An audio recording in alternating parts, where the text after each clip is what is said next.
নমস্কার। কেতকী গোষ্ঠীর পক্ষ থেকে জানাই সাদর সম্ভাষণ। রবীন্দ্রনাথের গান নিয়ে আমাদের যে অনুসন্ধান চলছে, আজ তার তৃতীয় পর্ব। আমরা লক্ষ্য করেছি সুদূরের প্রতি রবীন্দ্রনাথের ছিল এক অপরিহার্য আকর্ষণ। একটি চিঠিতেও তিনি সরাসরি লিখেছিলেন সেই কথা, দূর বলিয়া একটি চমৎকার পদার্থ আছে। তবে তার ঘর ছেড়ে প্রথম বহুদূর যাত্রা সূচিত হয়েছিল বিদেশে নয়, ডালহৌসি পাহাড়ের বক্রেটা শিখরে। হিমালয়ের সঙ্গে সেই তার প্রথম সখ্য, যা জীবনের শেষ পর্যায়ে ছিল অবিচ্ছেদ্য। তিনি বারবার ছুটে গেছেন পাহাড়ি বাসস্থলীর কোনো না কোনো স্থানে এবং সেখানে কাটিয়েছেন জীবনের বেশ কিছুটা সময়। আজ আমরা এই লভিনু সঙ্গতব শীর্ষক অনুষ্ঠানে কবির সেই গানগুলি পরিবেশন করব, যা একদিন রচিত হয়েছিল দেবতাত্মা হিমালয়ের পদপ্রান্তে।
হিমালয় পর্বতের সঙ্গে রবীন্দ্রনাথের প্রথম পরিচয় 11 বছর বয়সে। 1279 সালের চৈত্র মাসের শেষে তিনি পিতা দেবেন্দ্রনাথ ঠাকুরের সঙ্গে গিয়েছিলেন ডালহৌসি পাহাড়ে। হিমালয়কে তখন দেখার মুগ্ধ বিস্ময়ের কথা তিনি কোনো দিনই ভুলতে পারেননি। এমনকি জীবনের শেষ অধ্যায়ে এসে তার জীবন স্মৃতি গ্রন্থেও তিনি তা সানুরাগে স্মরণ করেছেন। যদিও সেই পর্বতবাসকালে তার সাহিত্য রচনার ভাণ্ডার ছিল শূন্য, তাহলেও তিনি অবশ্যই বুঝেছিলেন যে এই ধ্যানস্তব্ধ পরিবেশ সৃষ্টিকার্যের যথেষ্ট প্রেরণা স্বরূপ। তাই এরপর 1289 সালে দাদা জ্যোতিরিন্দ্রনাথ ও কাদম্বরী বৌঠানের সঙ্গে তিনি আবার হিমালয়ের পদপ্রান্তে দার্জিলিংয়ে আশ্রয় নিলেন মাসখানেকের মতো। কিন্তু এবারেও তার সৃষ্টি প্রায় শূন্য। প্রতিধ্বনি নামক একটি কবিতা ছাড়া আর কোনো রচনা তার হাত দিয়ে বের হলো না। তবে এই ঠিক 5 বছর পর, অর্থাৎ 1294 সালে সপরিবারে দার্জিলিং ভ্রমণের সময় তার রচনার উৎসমুখ যেন সহসা খুলে গেল।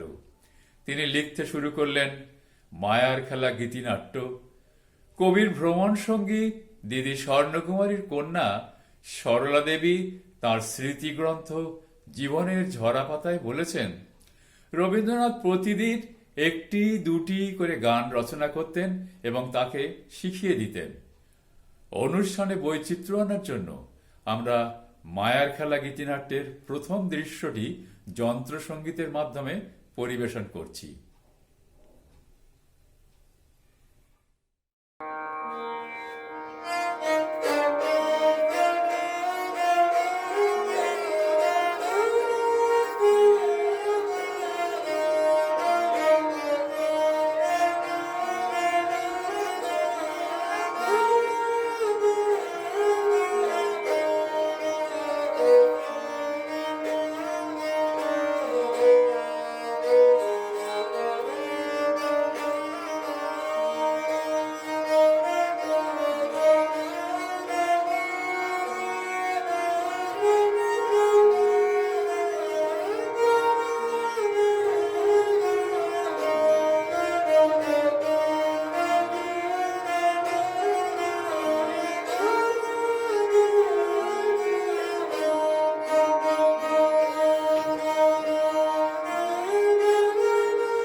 1310 সালের 25শে বৈশাখ রবীন্দ্রনাথ একটি চিঠিতে মোহিতচন্দ্র সেনকে লিখছেন, আলমোড়ায় পৌঁছিলাম।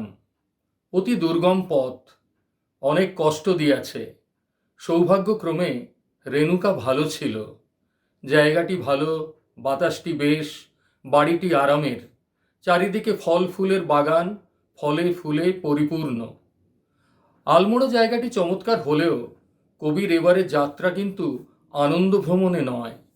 তার অসুস্থা কন্যা রেণুকার স্বাস্থ্যোদ্ধারের কারণেই এখানে আসা। এখানে মেয়ের সেবা শুশ্রূষায় কেটে যায় দিনরাতের অনেকটা সময়। তবুও কাজের ফাঁকে ফাঁকে তিনি লিখে যাচ্ছিলেন তার শিশু কাব্যগ্রন্থের কবিতাগুলি। আর সেই কবিতার মধ্যেই একদিন রচিত হলো একটি গান, তোমারও কোটি তটেরও ধটি কে দিল রাঙিয়া।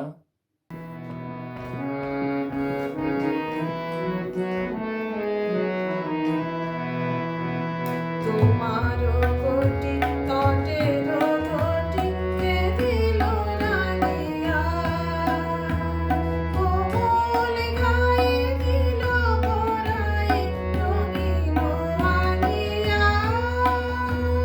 তোমারও কোটি তটেরও ধটি কে দিল রাঙিয়া,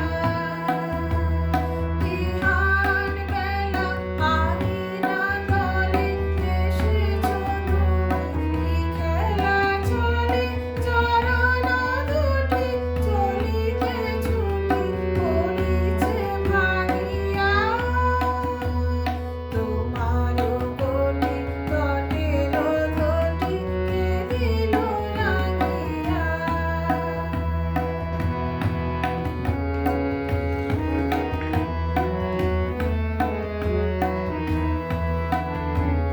কিসেরো সুখে সহাস মুখে নাচিছ বাজনি, দুয়ার পাশে জননী হাসে ফেরিয়া নাচনি। কিসেরো সুখে সহাস মুখে নাচিছ বাজনি, তালির সাথে আপন মাঝে মায়ের ভাতে রাখাল বেশে ধরেছ এসে ধেনুর মাঝরি। কিসেরো সুখে সহাস মুখে নাচিছ বাজনি।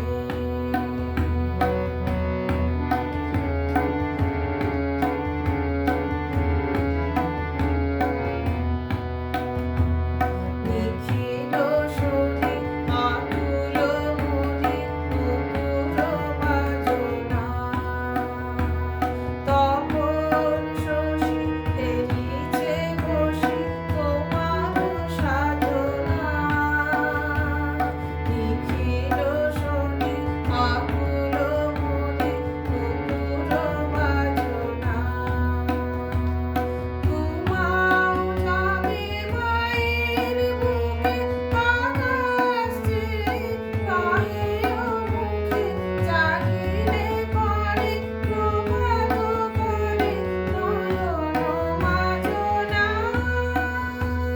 নিখিল শোনে আকুল মনে মুকুর বাজনা, তোমারও কোটি তটেরও ধটি কে দিল রাঙিয়া, কোমল গায়ে দিল পরায়ে রঙিন আনিয়া। তোমারও কোটি তটেরও ধটি কে দিল রাঙিয়া।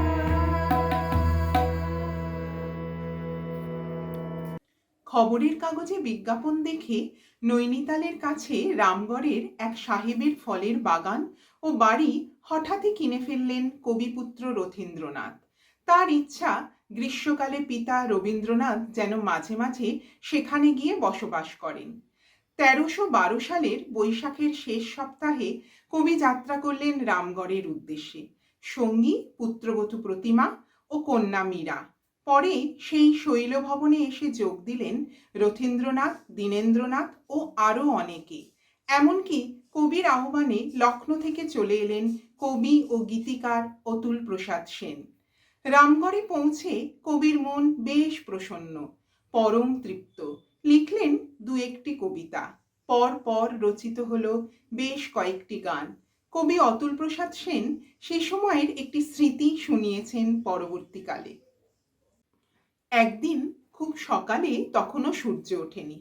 অতুল প্রসাদ দেখলেন রবীন্দ্রনাথ সন্তর্পণে ঘর থেকে বেরিয়ে কোথায় যেন যাচ্ছেন।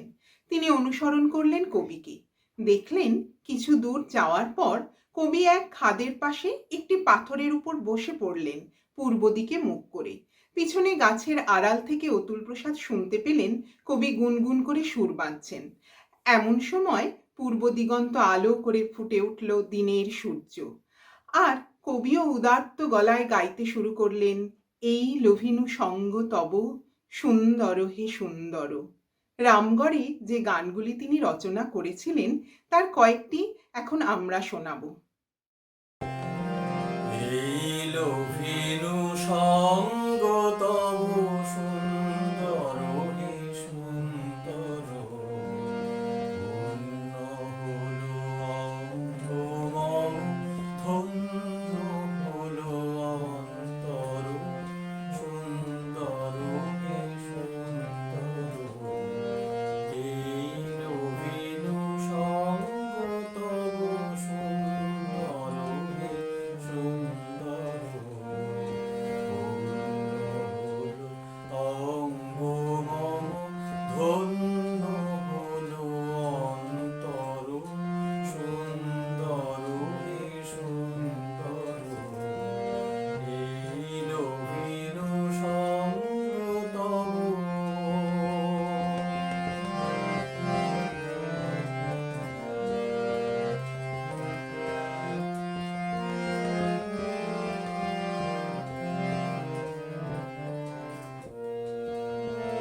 আলোকে মোর চক্ষু দুটি মুগ্ধ হয়ে উঠল ফুটে, আলোকে মোর চক্ষু দুটি মুগ্ধ হয়ে উঠল ফুটে, হৃদ গগনে পবন হলো সৌরভেতে মন্থর, সুন্দর হে সুন্দর।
আকাশে দুই হাতে প্রেম মেলায় মেলায় ওকে আকাশে দুই হাতে প্রেম মেলায়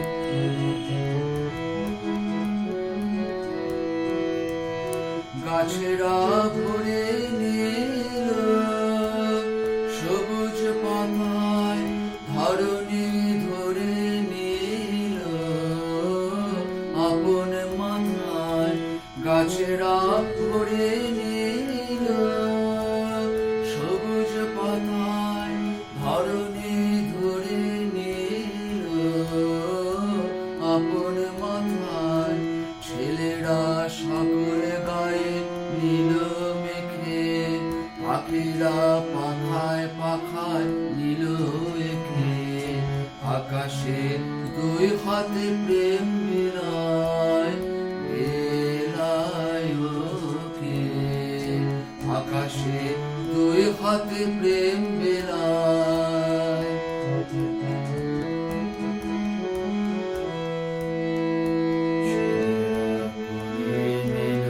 মায়ের মুখে মায়েরা দেখে নিল ছেলের মুখে সেজে ওই দুঃখ শিখায় উঠল জ্বলে সেজে ওই অশ্রু ধারায় পড়ল গলে ছেলেরা কুড়িয়ে নিল মায়ের মুখে মায়েরা দেখে নিল ছেলের মুখে সেজে ওই দুঃখ শিখায় উঠল জ্বলে সেজে ওই অশ্রু ধারায় পড়ল গলে সেজে ওই বিধির নবীর হৃদয় হতে বহিল মরণ রূপী জীবন স্রোতে সেজে ওই বিধির নবীর হৃদয় হতে বহিল মরণ রূপী জীবন স্রোতে সেজে ওই ভাঙা গড়ার তালে তালে নেচে যায় দেশে দেশে কালে কালে আকাশে দুই হাতে প্রেম মেলায় মেলায় ওকে আকাশে দুই হাতে প্রেম মেলায় ছড়িয়ে গেল লোকে লোকে আকাশে দুই হাতে প্রেম মেলায় মেলায় ওকে আকাশে দুই হাতে প্রেম মেলায়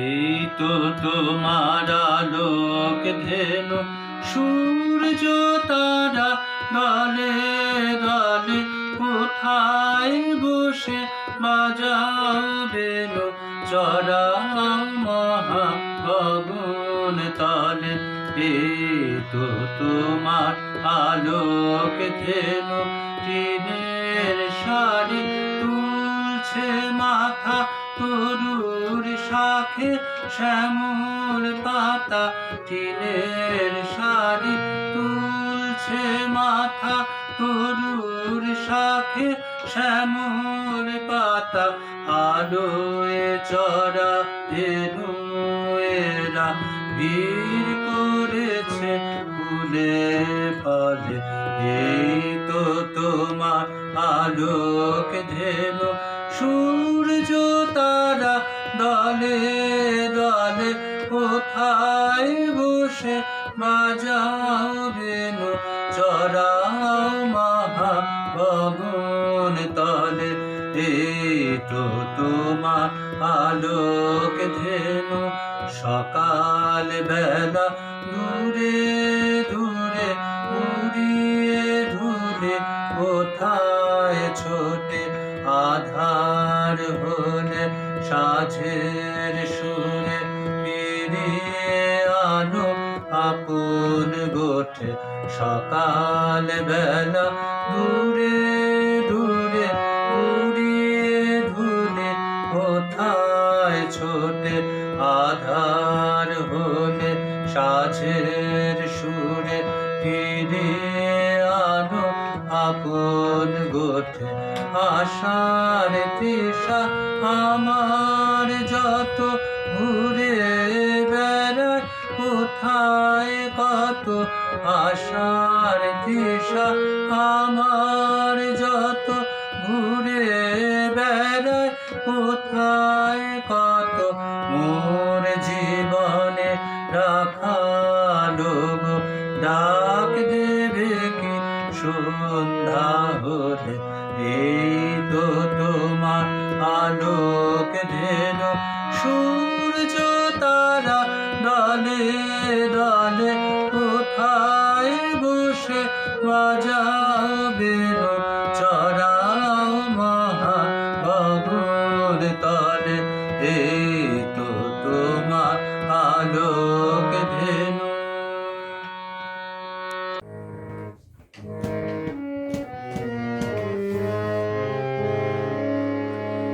রে ভিখারি সাজায়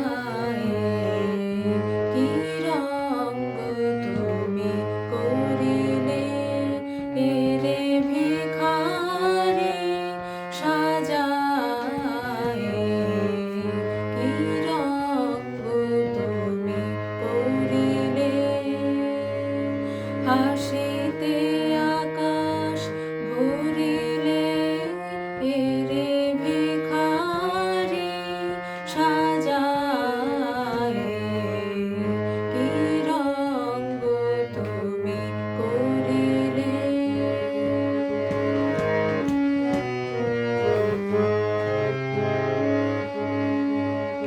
পথে পথে ফেরে দারে দারে যায়, ঝুলি ভরে রাখে যাহা কিছু পায়। পথে পথে ফেরে দারে দারে যায়, ঝুলি ভরে রাখে যাহা কিছু পায়। কতবার তুমি পথে এসে হায় ভিক্ষার ধন ভরিলে, রে ভিখারি সাজায় কি রঙ্গ তুমি করিলে।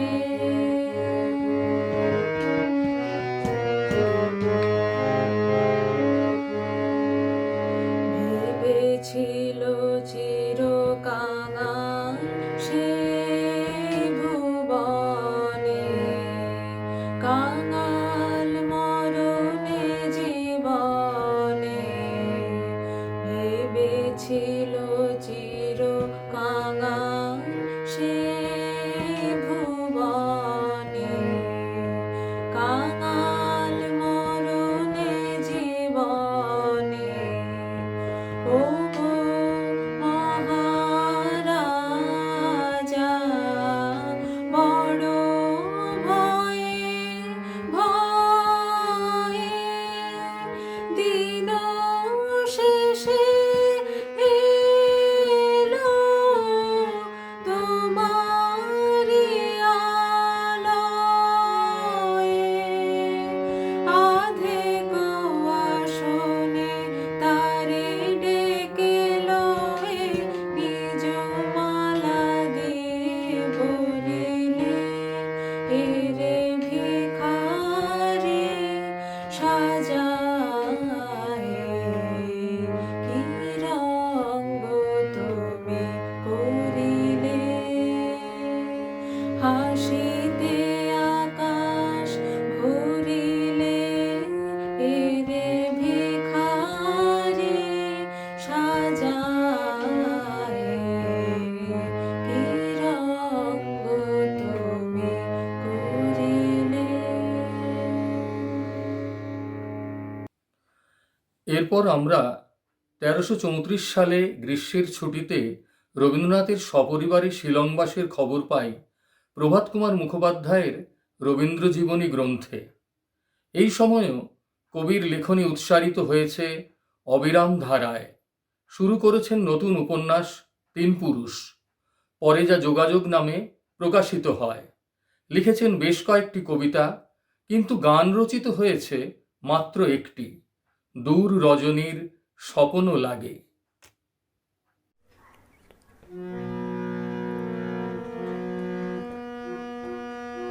দূর রজনীর স্বপন লাগে, আজ নূতনের হাসিতে, দূর ফাগুনের বেদন জাগে, আজ ফাগুনের বাঁশিতে।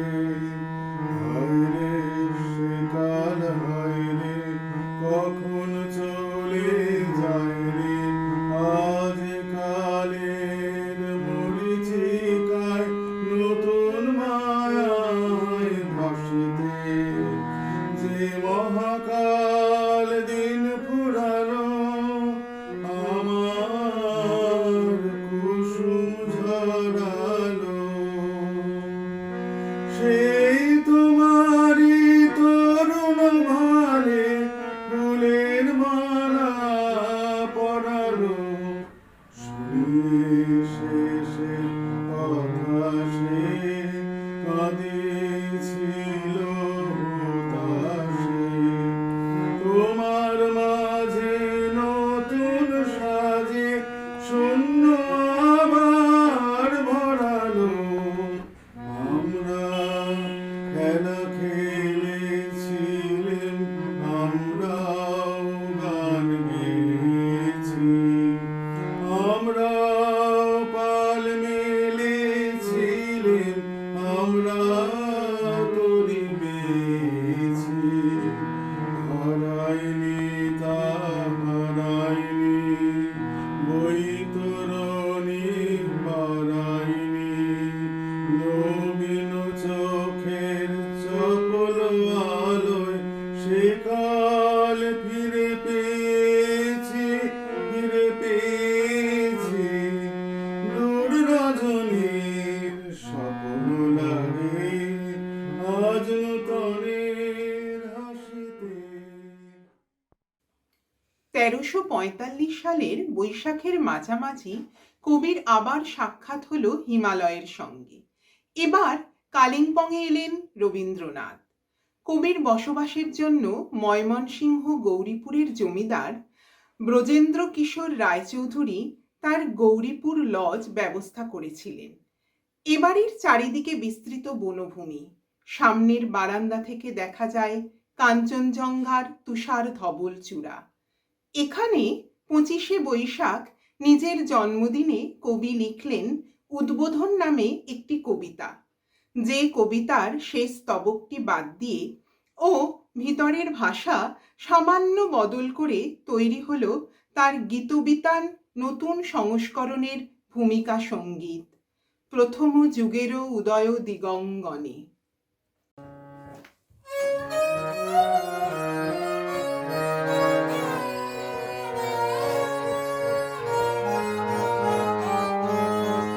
প্রথম যুগের উদয় দিগঙ্গনে, প্রথম দিনের উষা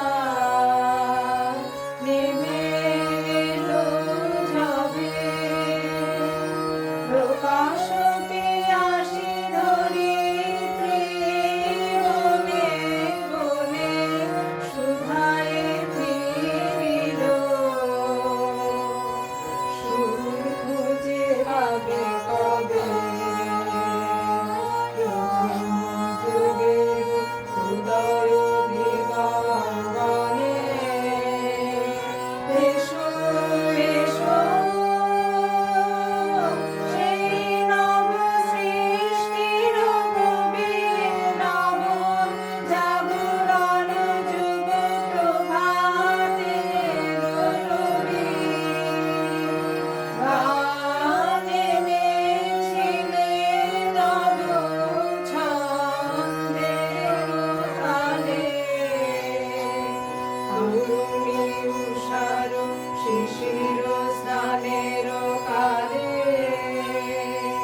প্রভাত কুমার মুখোপাধ্যায় তার গীতবিতান কালানুক্রমিক সূচি গ্রন্থে বলেছেন, রবীন্দ্রনাথের আমার যেতে সরে না মন গানটি রচিত হয়েছিল ১৩৪৬ সালের জ্যৈষ্ঠ থেকে আষাঢ় মাসের কোনো এক সময়, এবং ওই গান রচনার ইংরেজি তারিখ হিসাবে তিনি বলেছিলেন জুন ১৯৩৯।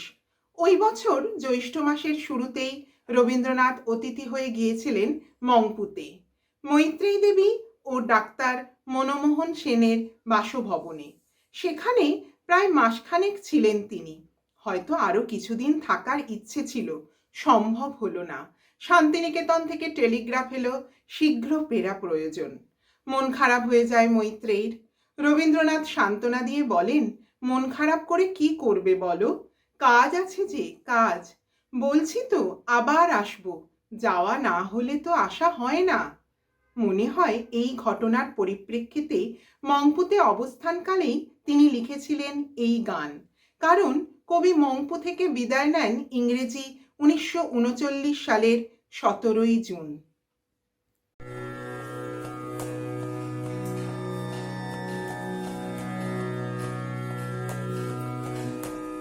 আমার যেতে সরে না মন, আমার যেতে সরে না মন, তোমার দুয়ার পাড়ায় আমি যাই যে হারায়, তোমার দুয়ার পাড়ায় আমি যাই যে হারায়, অতল বিরহে নিমগ্ন আমার যেতে সরে না না, আমার যেতে সরে না।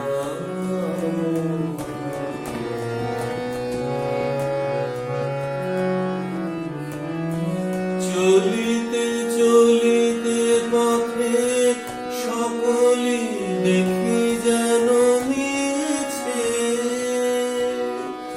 নিখিল ভুবন পিছে ডাকে ডাকে ডাকে অনুক্ষণ আমার যেতে সরে না না,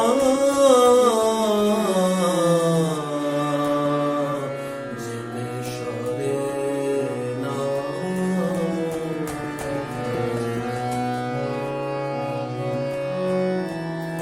আমার মনে কে বলি বাজে, তোমায় কিছু দেওয়া হলো না যে, আমার মনে কে বলি বাজে, তোমায় কিছু দেওয়া হলো না যে, যবে চলে যায়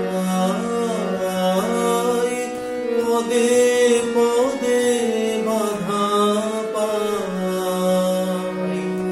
যবে চলে যায়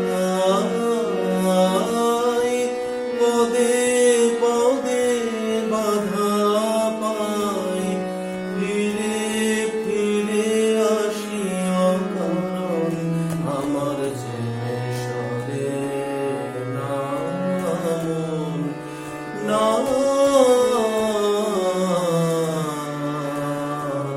যেতে সরে না মন, আমার যেতে সরে না মন। কথা রেখেছিলেন রবীন্দ্রনাথ।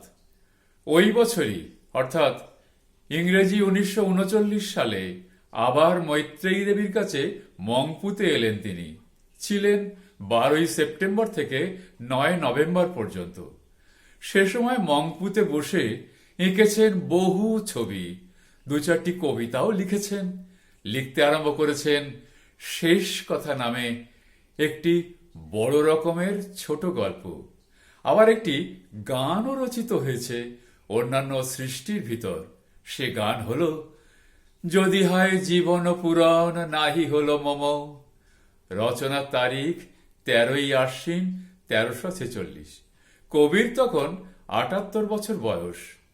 হয়তো মনোলোকে মৃত্যুর অস্পষ্ট পদধ্বনি শুনতে পেয়েছিলেন তিনি। তারই যেন একটি ইঙ্গিত রয়ে গেল সেই গানে, এবং এই গানই হল নগদিরাজ হিমালয়ের পাদমূলে রচিত তাঁর শেষ সঙ্গীত।